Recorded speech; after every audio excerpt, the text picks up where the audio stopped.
The reason we went was to really witness everyday lives of the Palestinian people in the occupied territories. We just saw a glimpse of the life of a normal Palestinian person every single day.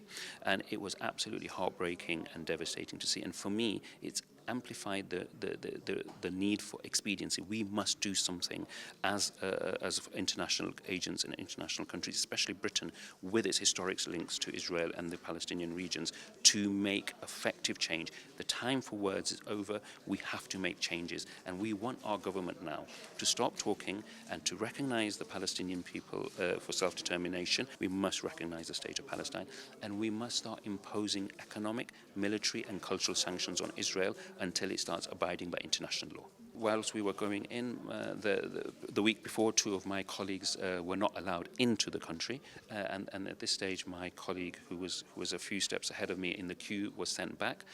I was let in after about 10 minutes questioning, and then he was allowed to come back in again. They are walking with such bravado and confidence. One, because they have a gun on their shoulders, which they're openly and freely able to walk with. They have the support and the collaboration of either the Israeli police force or Israeli soldiers who are supporting them in the background with a gun, whether that's in Al-Aqsa compound, whether that's where animals are grazing, or whether they are just walking and looking at people's houses. Indeed, it was well worth me going, in the sense that I hadn't fully appreciated just how segregated and discriminated the Palestinians were, how the Israelis had clearly limited their life and life chances in the West Bank, and the pressure, intimidation and threats which they were constantly having to live with on every day. Describe it as a form of open prison would probably be an accurate description, and certainly those communities that had been gated off,